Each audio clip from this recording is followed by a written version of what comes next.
Hello, I'm Paul. I'm Adam. And I'm Ben. And welcome to Filmbusters. We've got a lovely podcast coming up for you guys on Bacurau. What is it? Oh, fucking hell. Oh my god. Bacurau. You just Bacurau. butchered that, mate. Bow wow. Bow wow. Is that the intro? You're just gonna steal my intro from me? Is that how it's going in this episode? That's how we're going to do it. Are you ready? Yeah. Let's go. Filmbusters.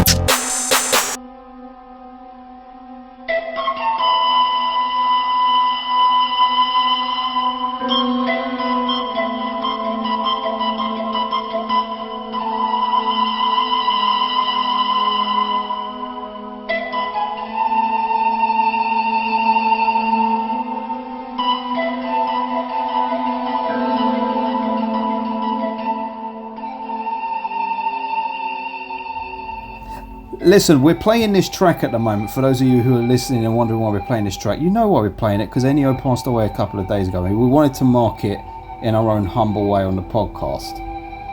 Very much so. Yeah. Very sad news. He was Sad. 92, He was very 91. What was the 91. 91? Good innings. Everyone says good innings. I hate that term. Why? Such a British Nothing's never a cricket. good innings in life Good when innings. it comes to age. Good innings. When it gets to 90s, mate, it's like that's good innings. Yeah, it's good innings. It's such a British way. No one understands what good innings means. I don't even like understand what British it people. means. It's a cricket reference. Oh, I hate it now. I hate cricket. Yes, exactly. You hate it now that it's to do with sport. Also, if you got a 91 in cricket, you'd be annoyed that you didn't get to 100. Oh, why? You want a century, eh? None of this sports talk. You Yes. started it. You did start this sports talk. What do you want to talk about instead then, Paul? Anyway, today we are talking about a 2020 UK release. It's been a while. It actually hasn't been a while because we did the Five Bloods, but it's been a while since then. And today we're doing Bacurau. This is my choice. Whoa. I'm very excited to What hear is you guys have to say. Bacurau, though? I found this film like a month or so ago on Mubi because I did a nice little 7-day free trial, and I thought let me get some popular films watched, and this was one of them, and I'm excited to talk about it because I think you guys will have an interesting thing to say about it as well. Hopefully, How many times have you watched it? Have you rewatched it since? this is my second time watching it, rewatching it Okay. for the podcast. Okay. I didn't know if you just watched it so soon that you weren't going to rewatch it. No, I've watched it twice. All right, should we get the quiz done and then we can go straight into talking about it?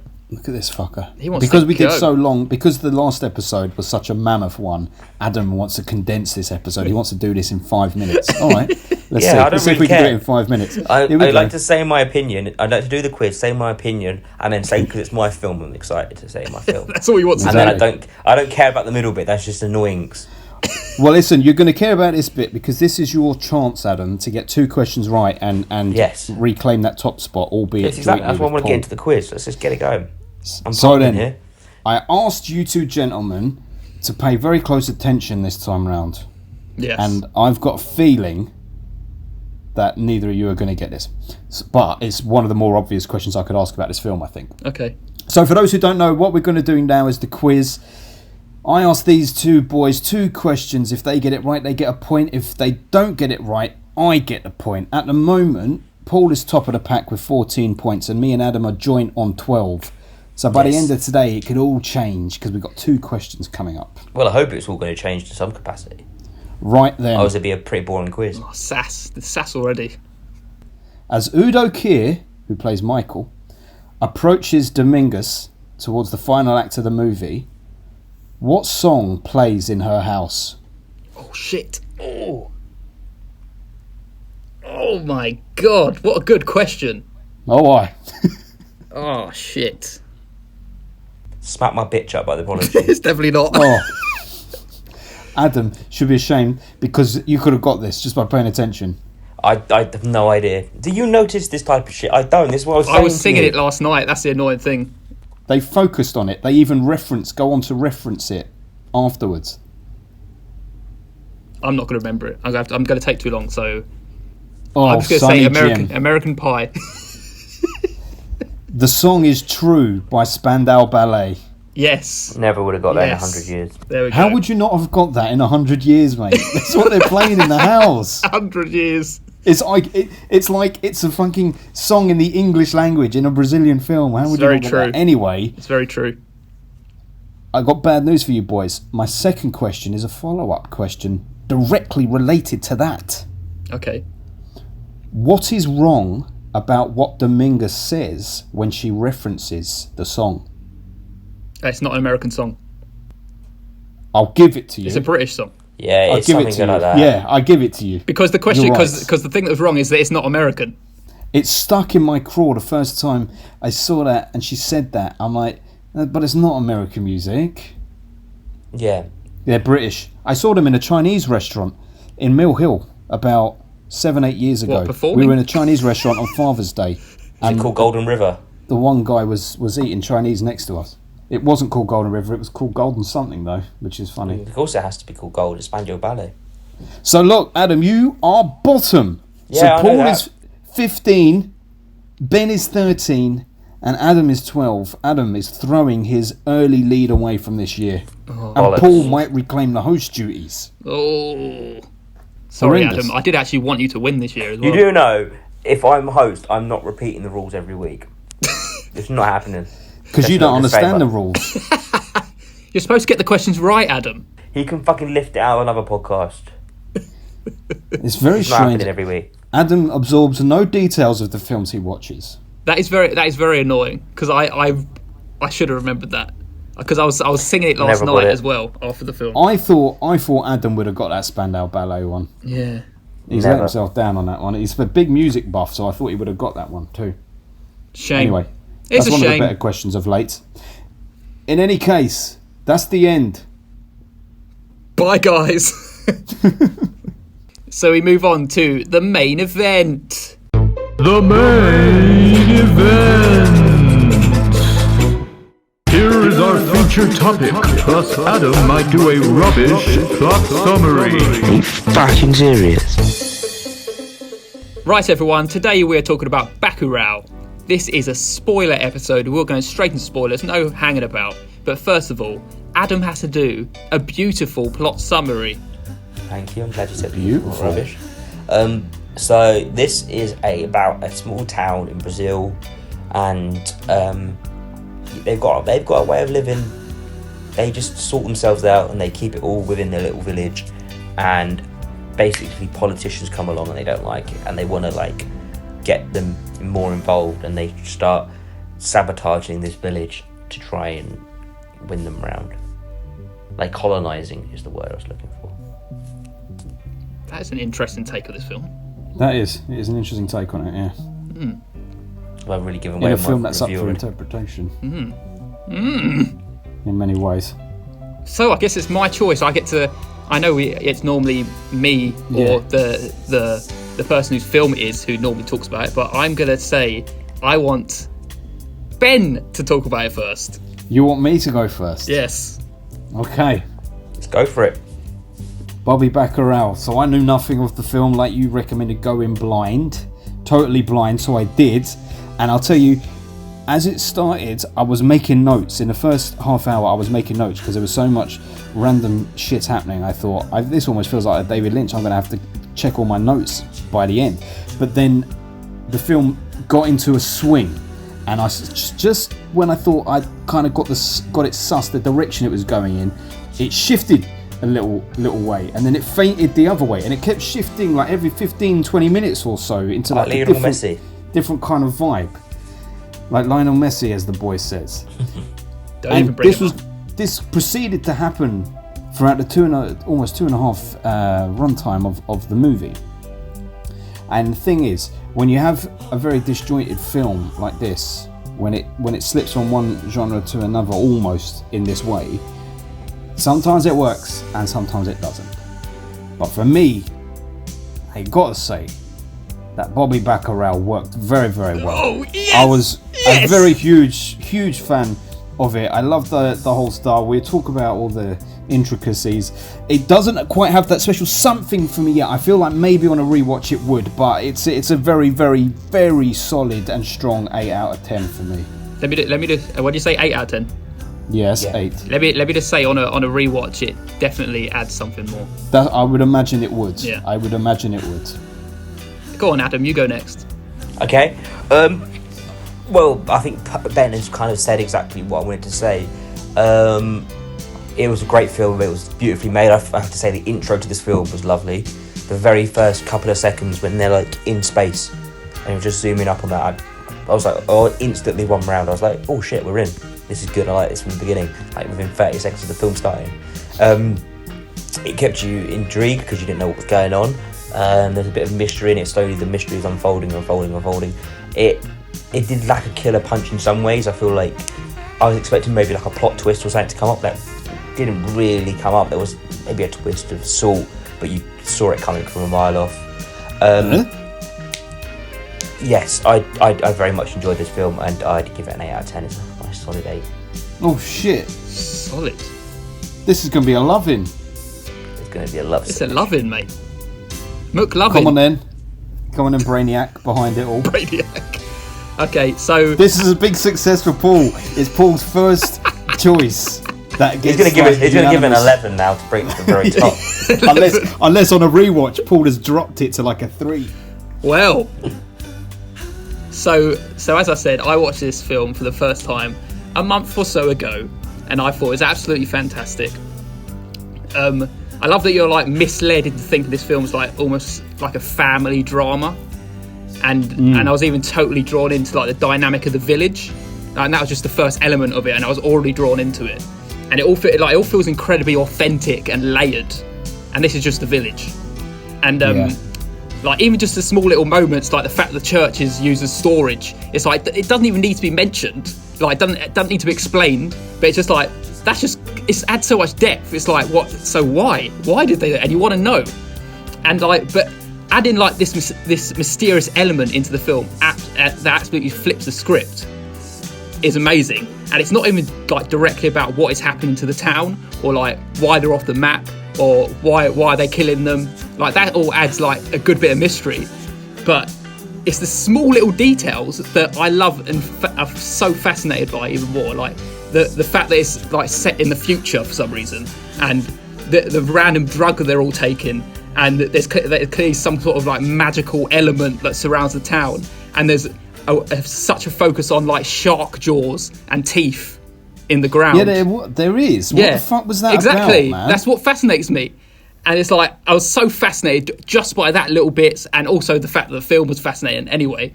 And I loved it so much. It's a 9 out of 10. Very wonderful. Fantastic! Look at that. Yes. So it's a great success from the off. We did it in 5 minutes. End of the podcast, yeah. The beautiful thing is when you see something original, that gets you excited about cinema again. Yes, totally. Watching this second time, I was excited to watch again. Zoe enjoyed it as well, and when it was just that beginning bit, like the family drama bit, she was like, "Why are you making me watch this?" She just didn't. Oh, what? She watched it the second time round, not the first she didn't watch time. it the first time, only the second time. I introduced her to it, and she was like, "Why are you making me watch this? Why do you think this would be my type of film?" And then as soon as it flips, she's like, "Oh!" And then she was actually really interested in it. From that, it's like it's such an interesting and well like thought out film. I loved it, and especially the second time, it like adds so much more because even though when I came out the first time, I had like an idea of what was happening there, but then watching it the second time, you pick up all the little details, like the fact that the mayor delivers all the food that's out of date. He delivers the medicine that is actually going to make them all docile. And it's like he was planning this from the beginning for them all to be like docile off their head, so these people can just come in and pick them off one by one. No, I never thought about the fact that he's brought in the crap drugs. Yeah, that's true. And as for the all the library books, I can only imagine that's just there so that it like make them distracted, so they have to sort them out. Because that's what they said. We're going to sort through all the books. Yeah. So anyway, because there's lots of different things to talk about on it, my understanding broadly of the film, despite its weird elements of like UFO drones and shark teeth in the ground and genre switches up and stuff like that my interpretation of it is that, future or not, Bacurau is this place, this community where they're deciding they're going to do things on their terms. They're going to build their own community, and they're going to work it the way that they do. And occasionally people will leave the community, like she has done at the beginning of the film. She's coming in and she's bringing those drugs in that work, as in medicinal drugs, in the suitcase. So occasionally people leave to come back in with the supplies. And then meanwhile, these Americans, or these gringos, if you want to call them that, they are kind of like a sort of like a hunting party, like hunting people for sport. Yeah. And their sport is, we'll pick up off a really remote village or location, obliterate all record of their existence, which was, I thought, was very interesting when they started disappearing off the map, and then just go in, swoop in and kill them. And is that it? Were they like, it was like they were killing people for sport, so they paid for the privilege to go in and kill these people. There wasn't another motive for it, was there? It was that. That's what I got. Yeah, my interpretation of this film was that obviously there was a dispute over this dam, because the government wants to put this dam in, but that is the town's source of water. So because they were putting up such a fuss, he thought the best way to do it is get rid of this whole town, and then I will have no fuss from this dam being built. Who, that mayor? Yeah, the mayor. Yeah. So he brought these people in to do the job.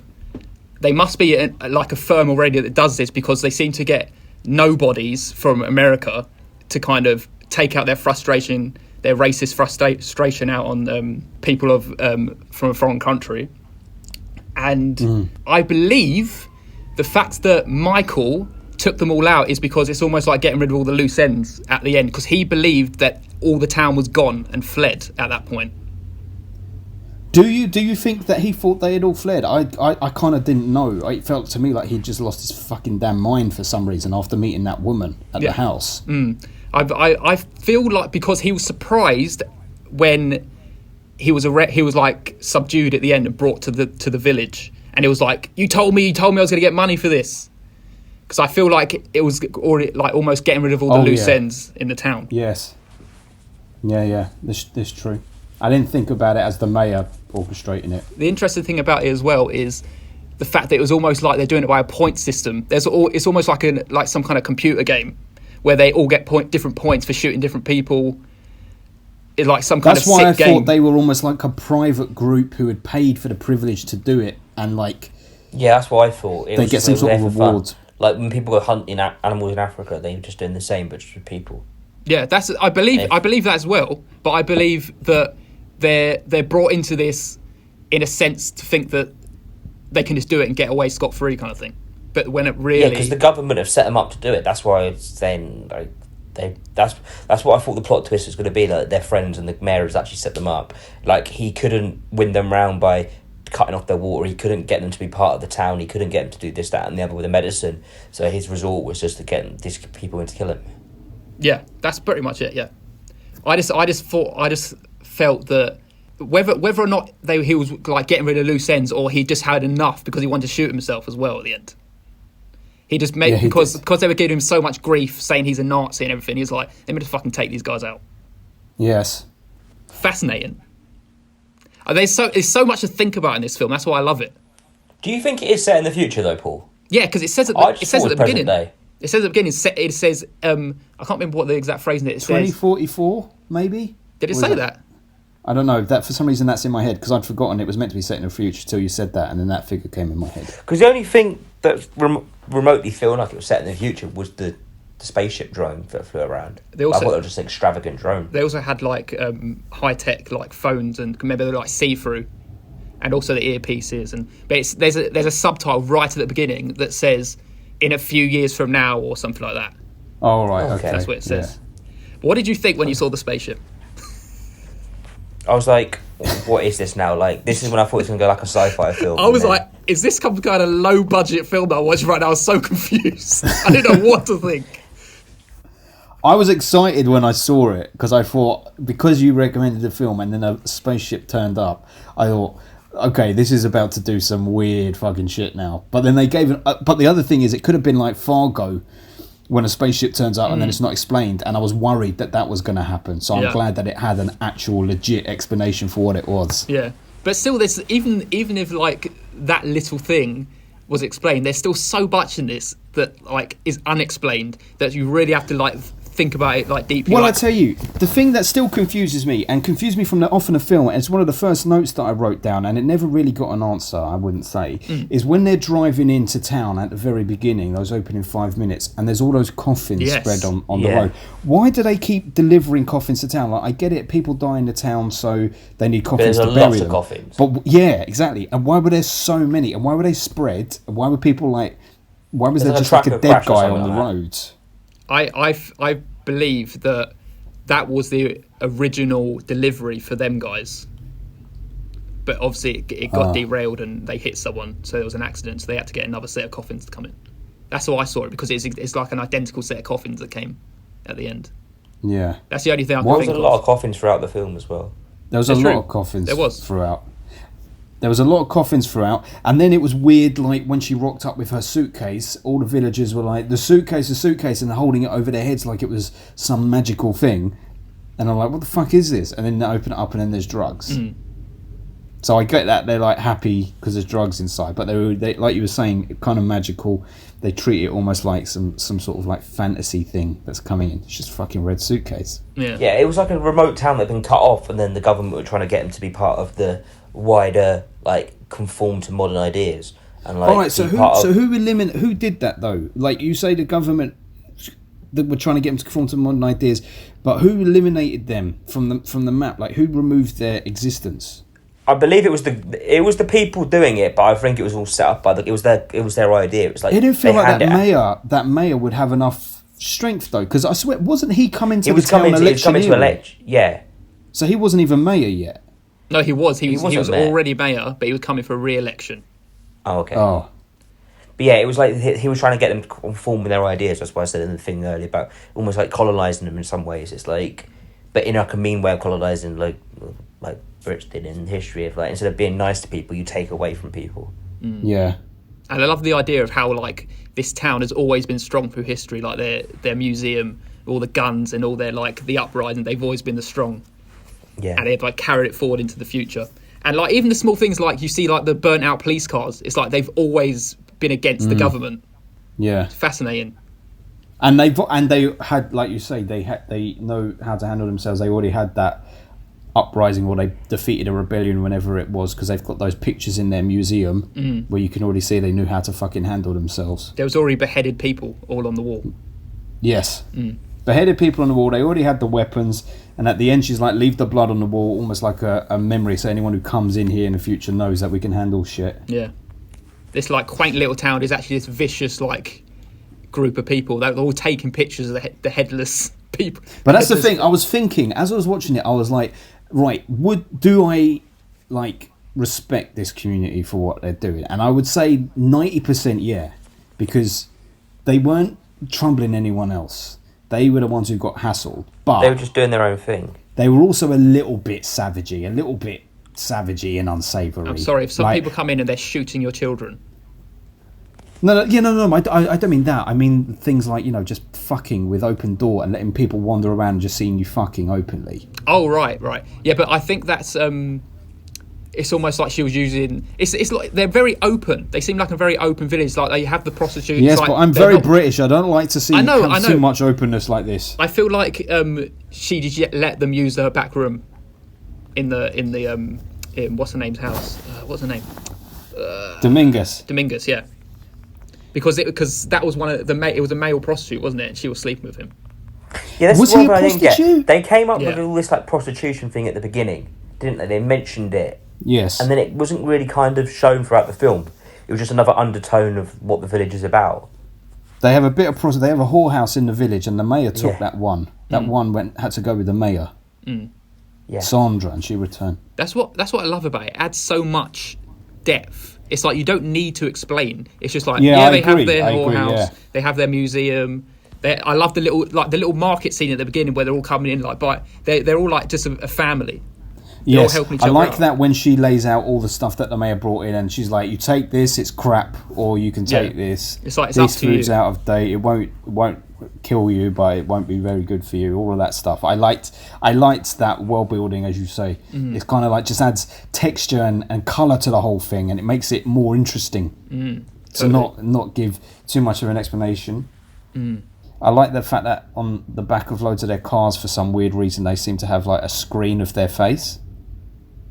Oh, what? I didn't notice that. Loads of them. What do you mean you didn't notice it? What do you mean a screen of their face?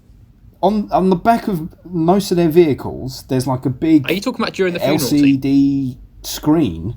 I only saw it on the truck. On like, it was like a big. They look like the back of an ambulance, but with a big screen on it. No, there's a bunch of them. So I'm not talking about just when the mayor. Are you talking about during the funeral scene? No, and yes, she's the first. She's the first one you see because she gets carted out, so you see her face.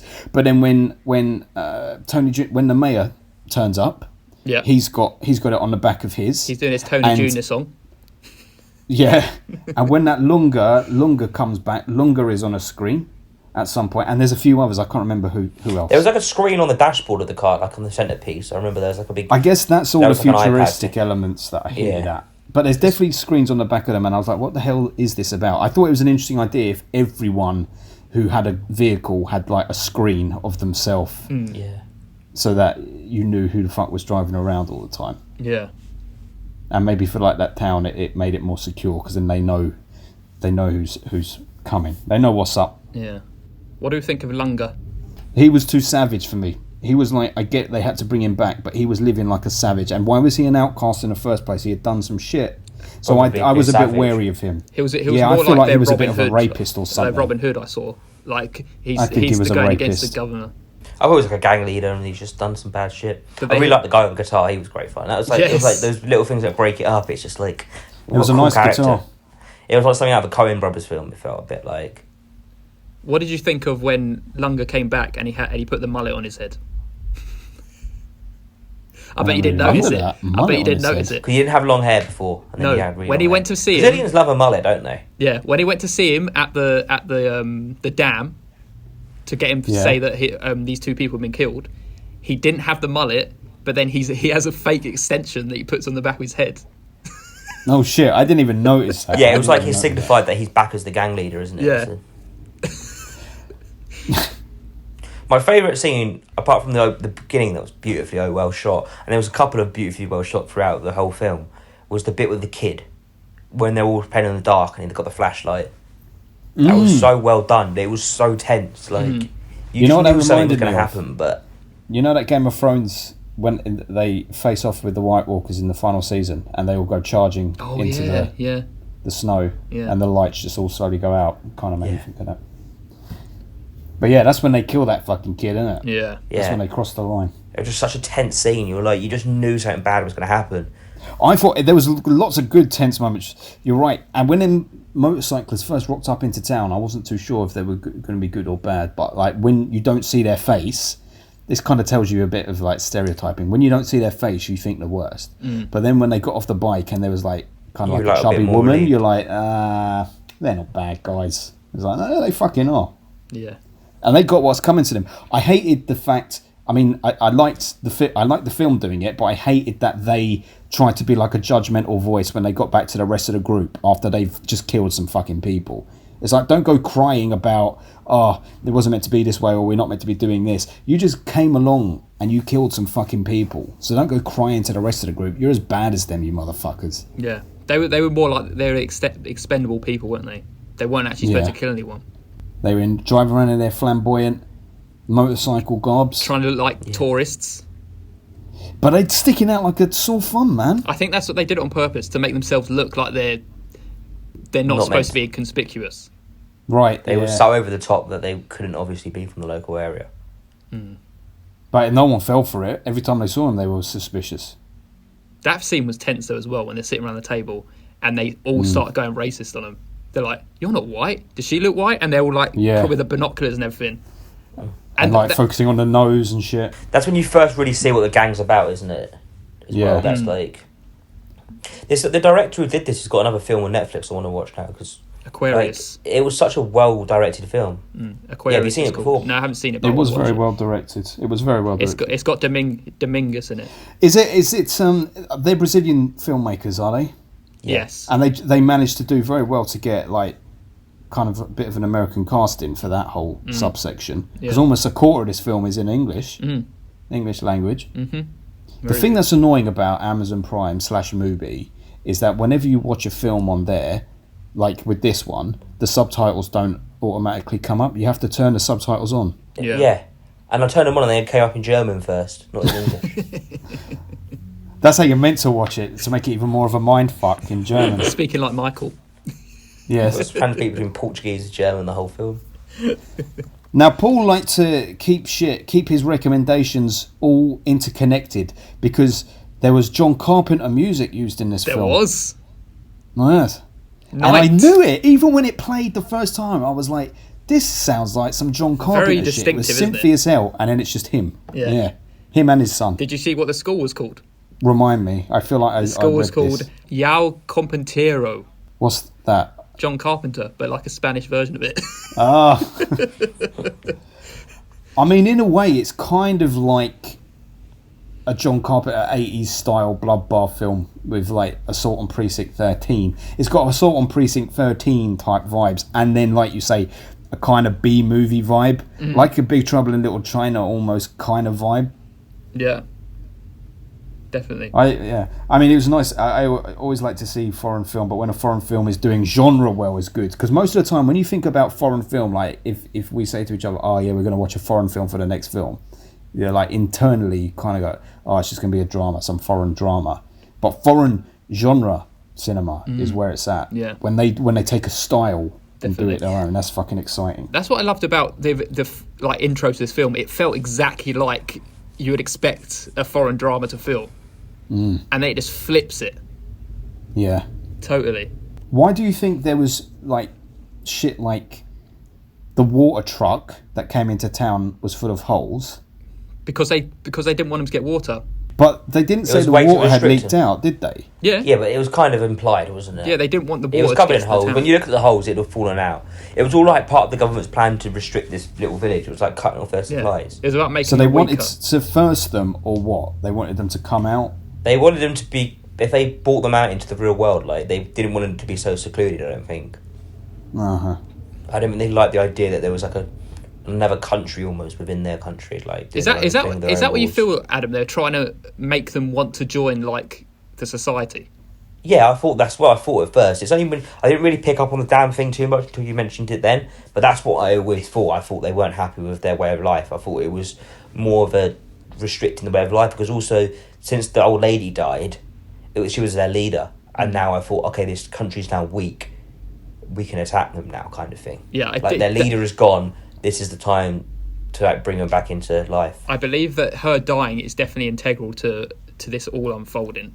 But Who, the lady at the beginning? Yes, because she there's some kind. She's a witch or something.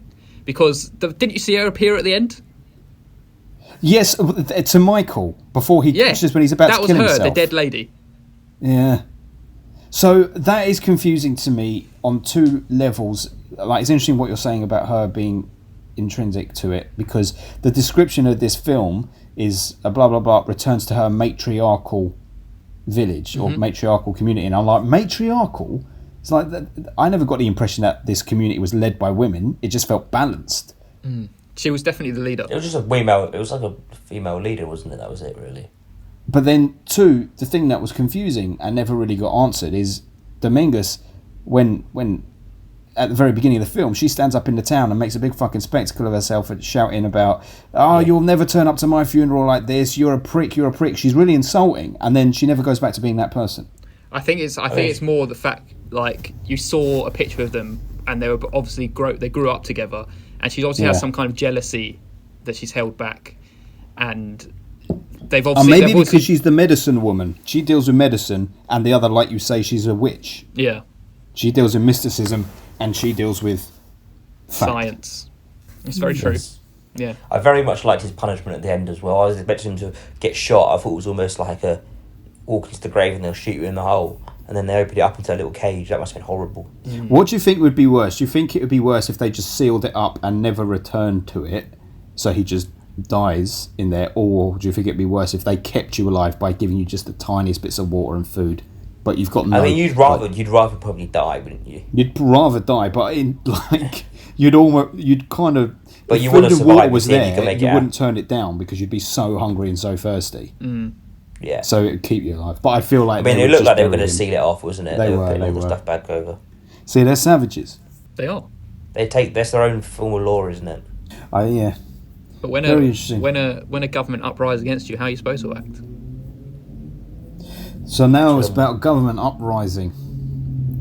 You know what this makes me think of is the Louis Theroux episode. I don't know if you've seen it, where he goes up into like the mountainous areas of America, and there's a community up there who like don't pay their taxes or anything. They live off grid. They've set up their own sustainable community, and they're all like really nice people. And Louis like, "Oh, you're all really nice guys, but you are also all waiting for a war, aren't you?" And they're like, "As long as the government don't rise up against us, there's nothing to fear." But They've then all got if their the own government trucks and comes, stuff, haven't they? They've all got Yeah, yeah. guns and like. they got their own everything for, like, guns, an own army. trucks, own army, own police. And that is true. That's true with this film as well. Like, they're good people, they're decent people, they might be interesting people, but they are living in a lawless way. And I think, well, hey, this is topical. At the moment, there's so much conversation about disband and defund the police. We don't need the police. Arguably, these sorts of cultures, and the culture in this film is a culture that doesn't have that. But then if you don't have that, then you determine what is lawful and what is right. And it kind of sat a little uncomfortable with me, their savagery anyway. Way of do it. They were very brutal in how they dispatched the people at the end. That's fine, because they were coming to kill them. But, like, those people were fucking cold-blooded It killers. kind They of knew how felt a to bit do it. like another film that you suggested, Paul, what was Dragged Across Concrete. Yeah. Yeah, it Had that did. same kind of vibe of just. So just Paul savage. likes the films. I That gritty realise western almost, isn't it? Paul It's likes... I wouldn't Do you know? class it No, as no, a Adam. western, It's but not. It had some western vibes. You say Draped Across Concrete. It's not. It's like Or the other Bone film, Tomahawk. Bone Tomahawk. Bone Tomahawk, yeah. I think this is what Bone Tomahawk thought it was. Paul likes. You love a that at the sudden... moment, mate. Say that. I know. It's true, though. Paul, have you seen Bone Tomahawk now? Yeah, I have, yeah. Oh, I thought that you'd seen it. Yeah, it's more like Bone Tomahawk than thingy. What But do you Paul what do you likes- prefer at the moment, Ben? This Bacurau. Over Bone Tomahawk? Oh no, Yeah. no! I would say Bone Tomahawk. Okay. I prefer this to Bone Tomahawk. It's got more going on, it's more interesting. It's been a year since I saw Bone Tomahawk, but I think Bone Tomahawk is slightly. I mean, they're both still very fucking good, but Bone Tomahawk's more for me. Paul likes a film where there's a sudden, very realistic burst of violence. I do. Yes, I do. I'm not going to lie. where it comes out of nowhere almost, and suddenly it's there, and it's very graphic, but then they move on. It's true. There's no big build up to it. Look at Burn After Reading. This is what it made me think that today. I was watching it today, and when that moment happened, I was like, I swear to God, this is why Paul gives it a 10 for this fucking scene No, alone. but dialogue as well. I love the dialogue in that film. Oh, let's know not you get don't onto like that. it, We could do no. a whole episode on that. Brad Pitt annoys me so much in that film. I know it does. Would you live in that community? Well, this is the thing, right?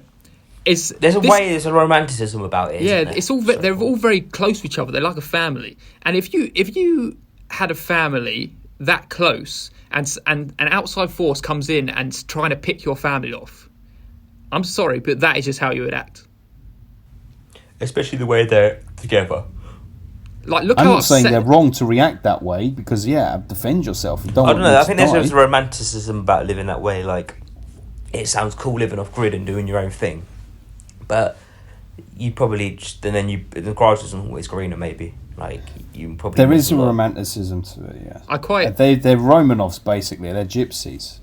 I think they even kind of address it at the end when Pacote says to Teresa, "Do you think Lunga went too far?" Because they obviously, it's not saying that they're all going to act that way. It's just that they're okay with the violence because it's justified because these people are coming against them. Yeah. It's not like all of them cut their heads off. It's more like, and then it's kind of documenting their history. This is the town. This is the people coming against them, and this is what had to happen. Yeah. There's something that makes me uncomfortable about it. And I'm not saying it as a bad thing about the film. It's just a reaction to the film, which is probably intentional. that makes me feel uncomfortable about the way these people live. But at the same time, I want them to protect it and keep it that way for them. But it makes me uncomfortable. I don't like it. There's a little too close to Neanderthal for me. A little too close. I agree. They are savages.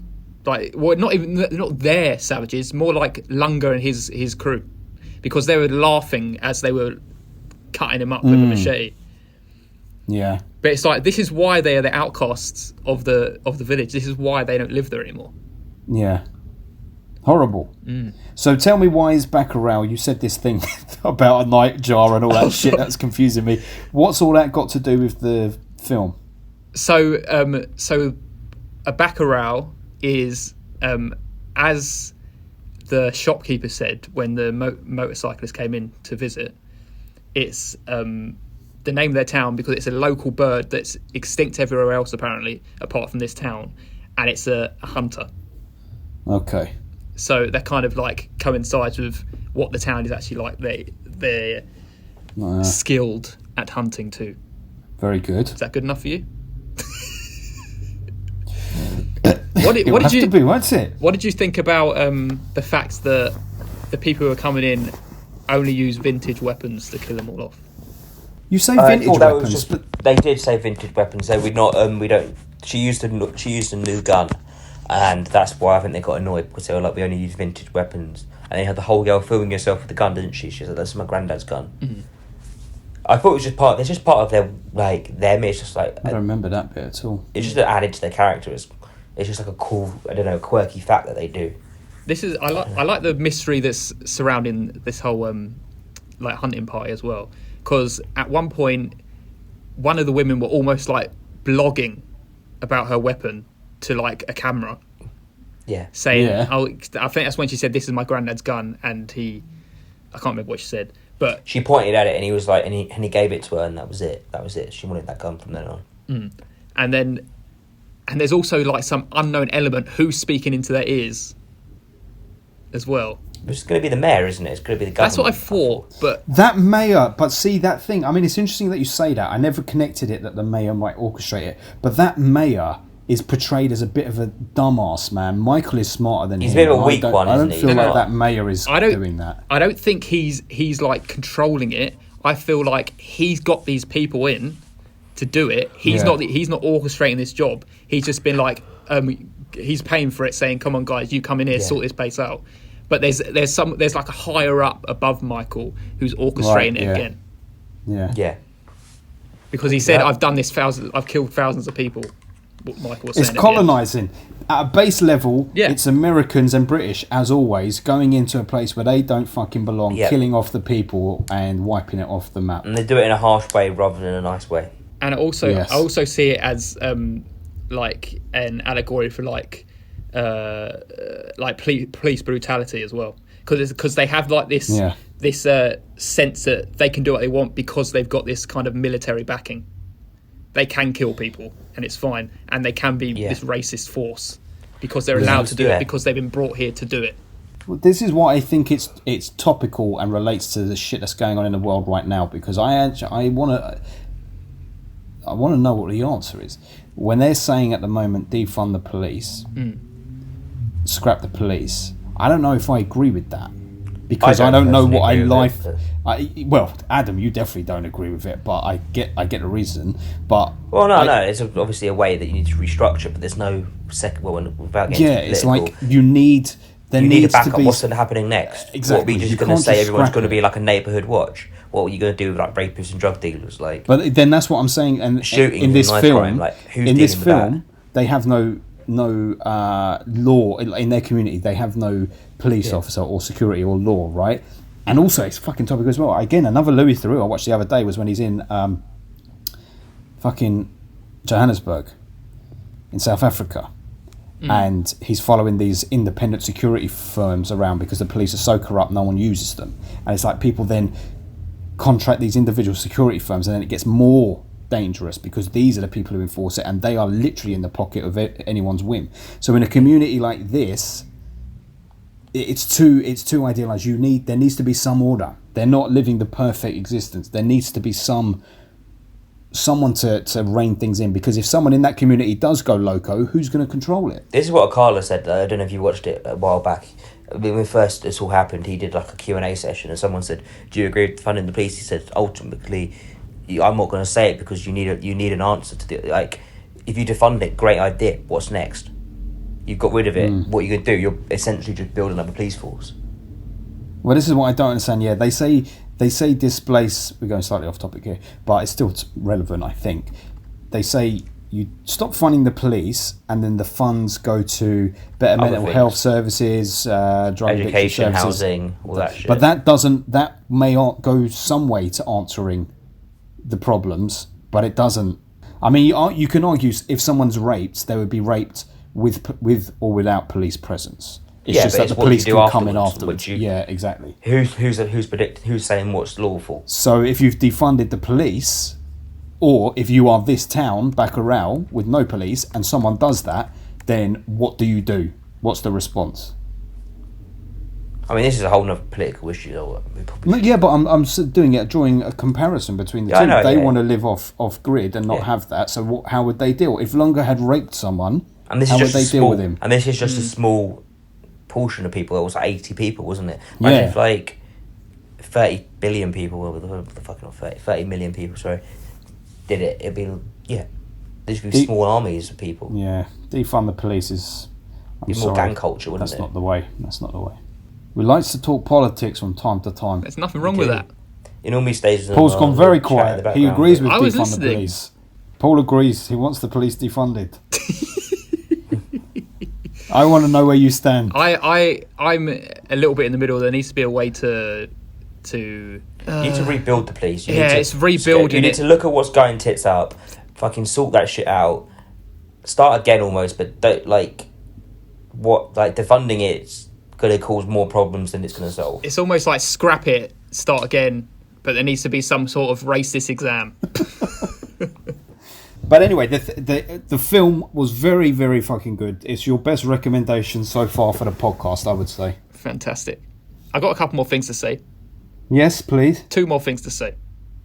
First of all, the actor who plays Lunga, whose name is Silverio Pereira, is actually a transvestite, like, drag artist.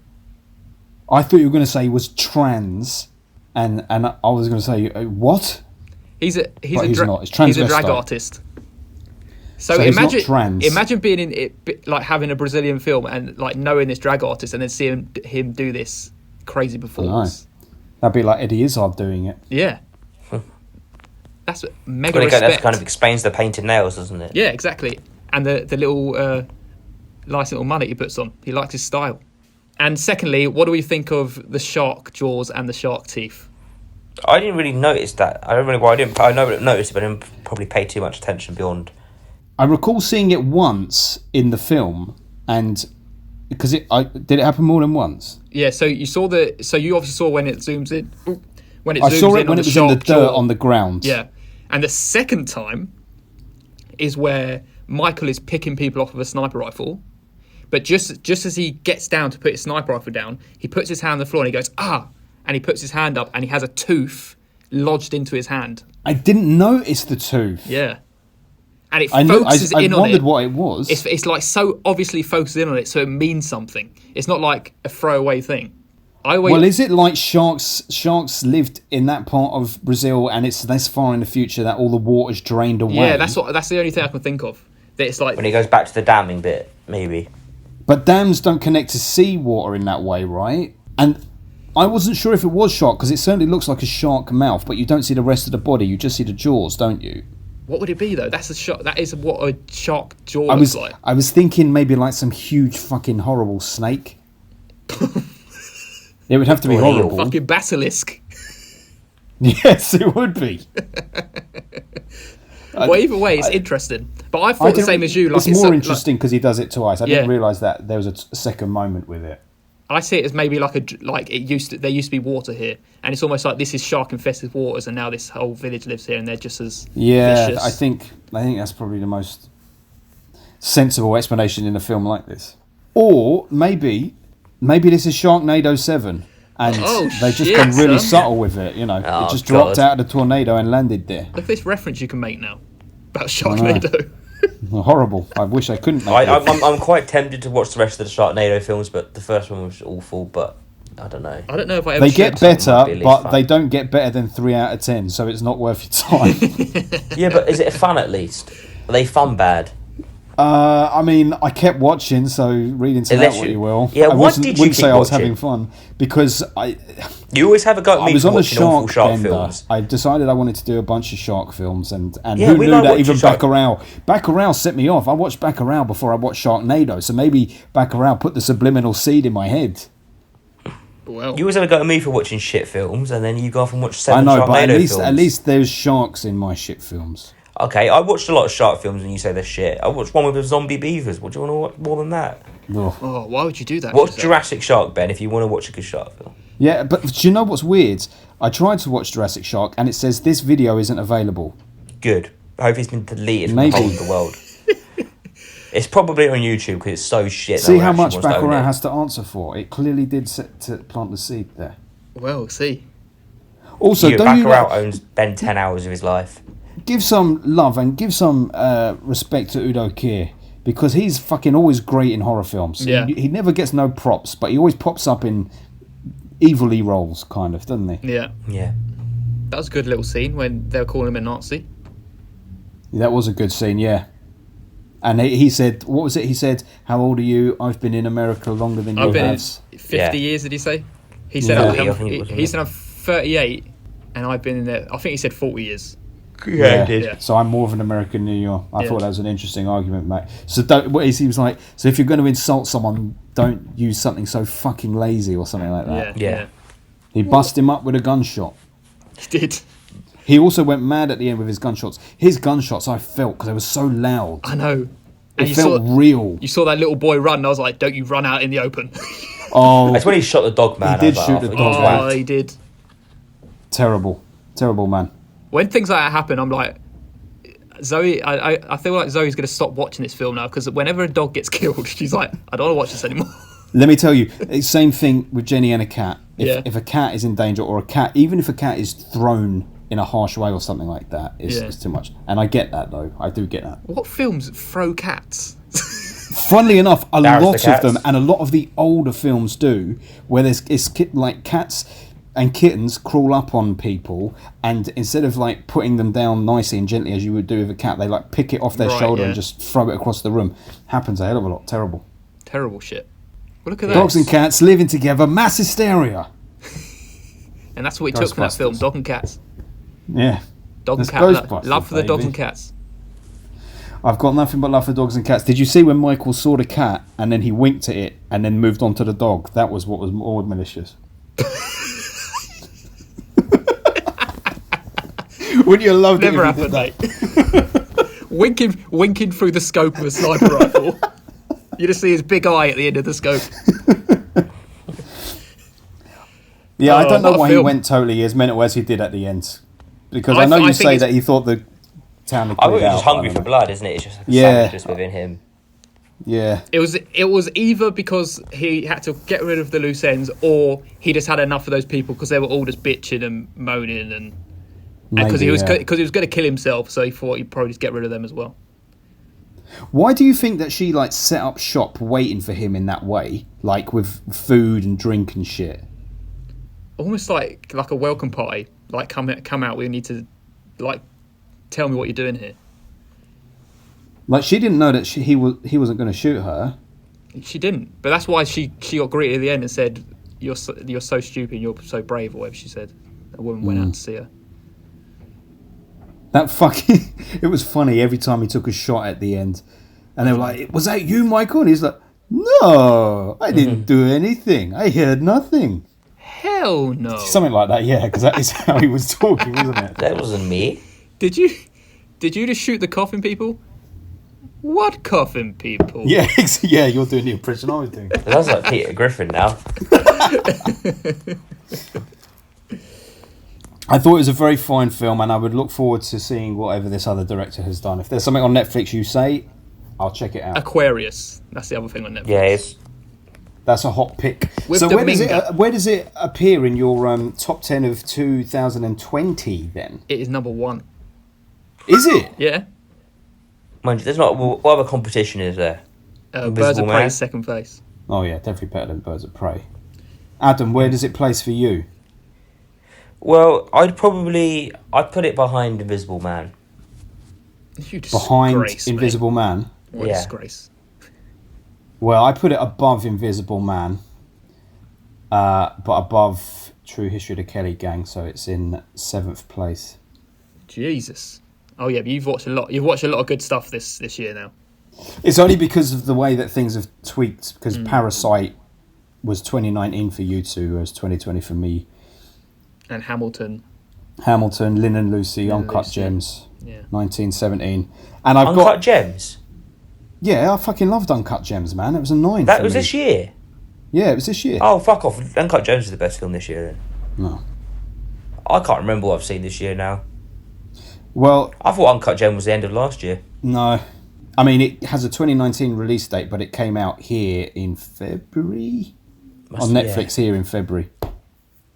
It's annoying. There's a lot of stuff in my top 10 from 2020 that has a 2019 release date, but they came out here in 2020. Like 1917, that came out this year, but it has a 1919 release date. Uncut Gems, Parasite, True History of the Kelly Gang, The Gentleman. Fucking hell, most of them. Don't know why the gentleman's there. No, I don't. It's stupid. That's annoying. Anyway. Oh yeah, no. It's there because it was good. Anyway, should Adam. you place this in Filmbusters overall rankings? Yes. Are you done with all your points? Yes, I'm done. All right. So we went away there. We had a look at the scores, and it's an 8.3 average. We have a bunch on 8.3, and they go in this order from top to bottom. Infinity War, Uncut Gems, The Invisible Man, Once Upon a Time in Hollywood, Buster Scruggs, and then we're going to fit in Bacurau, meaning it beats the Raid 1 and 2 and Avengers Endgame. Yes. How is Endgame above the Raids as well? No, it's not. The Raids are above Endgame. Oh, thank God for that. But Infinity War's above the Raids. And how the fuck is Yeah, I mean- Endgame above Midsummer and Black Panther? That's and Adam's Upgrade? fault. It's Adam's fault. Look at this. Avengers Endgame. All the films Oh, below Black it are Panther. better. Black Panther's your fault. Yeah, Black Panther's my fault because it's Midsummer, wasn't really Black that good. Panther, Upgrade, Smoke, Halloween, They Live, Exorcist 3, The Last Jedi. All of those are better than... All of the other 8s on that list are better than Avengers Endgame. This is why we have to go for an average because I think Bacurau should be higher than it is. But you know, I know. Well, this is politics, son. Exactly, it's politics, son. Anyway, that was lots of One fun. day we'll actually sort out We won't because we What? never can anymore. what this rating system is actually about. This is our wonderful rating system. So, also, to tell our listeners, in terms of picks, our individual picks thus far, Adam has the top choice. Adam has number 1 with Whiplash. I've got number 2 with Casino. And the listeners, the Twitterverse, has number 3 with Mulholland Drive. Paul's got 4th spot with Bacurau. And then Adam has 5th spot with Raid 1 and 2. And then we won't talk about the others. Very good. It's Paul's first entry into the top 5 Wow. The top 5 of our choices. of our choices. Yeah. Anyway, do you want to know the film that's going to knock No, Paul back out of the no, top we 5? got Look at no, we're Whitney. not. We got to choose who we're going to be in this film. Yes. Oh, yeah. Okay, so Adam, I know you're going to be instantly. Who? The little boy gets shot Why? just cause. Alright, fuck you. You can be the big fat lady on the motorbike then. No, me and Ben are the married couple who walk around naked.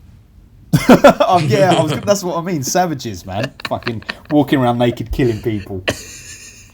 I'll be the lady and you can be the gent. Okay, I have my penis out. I have my vagina here. And then they all took a tablet at the end and they were all psychedelic as fuck for some reason. I know, and I like how he goes up and he goes, "We've just taken a psychedelic drug. You're gonna Yes. die." And it's horrendous because it's like, that's why they're so on point with their massacre. Yeah, exactly. Yeah, it's a very good film. I feel like I would watch this again. I love how Adam's just the kid who gets shot. Now it's the end. Yeah, I want to be at least the man with the guitar. You could be the man with the guitar. Look, make yourself Thank you. happy. Adam surely longer. You could be the No, you Nazi haven't got the hair hunter. for it. You ain't got the hair for it, mate. You ain't got the mullet. Oh, baby. Oh, Okay. Right, so Adam's going to make a choice now, aren't you? yes. And it's going to be an 80s film, isn't it? I think it's 80s, yeah. I can't remember And the then exact year. and me and Ben haven't seen it, No, you haven't seen it. It's and almost... it's Blues Brothers. Yes, it is, Paul. Yes, it is. I gave you way too many hints from like a shit. long time to think about it. I said to Ben, I bet you Adam's going to choose Blues Brothers. Yes. You stole the suggestion right out of his Yes. mouth. I had to do it. He was well excited. Yes, because it's like you two. Oh, listeners, after all this is these a long years, time coming. After all these, I think since I very first met Ben, probably was about 8 years ago. Well, I don't know how long it was. It's about 6 years ago Yes. now, let's say. I told him to watch the Blues Brothers. I even bought it for him on Blu-ray. I have the film on Blu-ray thanks to The Adam. prick hasn't even watched it. And this is... I I know. thought if I'm ever going to get a chance to force him to watch this film, it's going to be it. Yeah. All right, I'm time. glad. I'm It's glad on of it Netflix as well, because just it's true. if it helps. Yes. No, I'm going to watch the Blu-ray. I want all my blacks to be deep black. Yes. I don't want that pixelated black you get with Yes.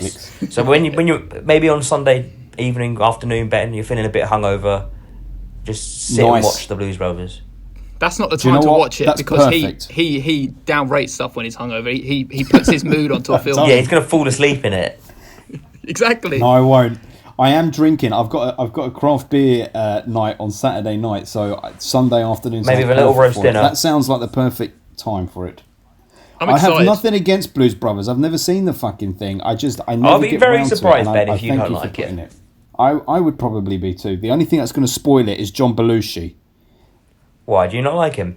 Well, I've never seen a single thing with him in that I liked. Okay. He looks like a pig. And he behaved like a terrible pig too. He was sticking cocaine and fucking burgers in his mouth all his life. That's He why was he greasy. died. Greasy. He Died is a with De Niro, real didn't he? greasy. He had all terrible teeth, and Robin Williams went to a party with him, and then he died. I thought he was died with Robert De Niro, didn't he? Robert De Niro and Robin Williams, they both went over together, and Robin Williams gave him the snowball shot that killed him, I believe. He put it in his dick, and that's why he ended. Fucking hell. He injected him there. We've wasted the whole podcast on the next one and this one. People aren't going to want to come back for more now. We'll talk more about the cocaine shot in Jim Belushi's dick, or John, whichever one it is. Jim Belushi's the one that's alive and was in Twin Peaks: The Returns. He's the good one. Yeah, anyway, it is I'm Blues excited. Brothers. I'm interested for this one. I'm excited for you looking two forward to watch. it. Beautiful stuff. I'm Shall I- ready for it. Should I wrap this up? Excellent. Wrap it up. Right, guys, you can get in touch with us at FilmbustersPod on Instagram and Twitter. You can go to our website, www.filmbusterspod.co.uk. We've got all the episodes on there and some reviews from us and some of our critics. You can also get to us on our personal accounts. I'm at Filmbusters Lungo.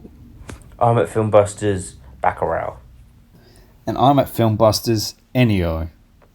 Beautiful. Oh, That's very nice. Very nice Way way to to set send it it off. off. Shall we actually... Very emotional. Let's play that song again. Play us out, Ennio. Play us out.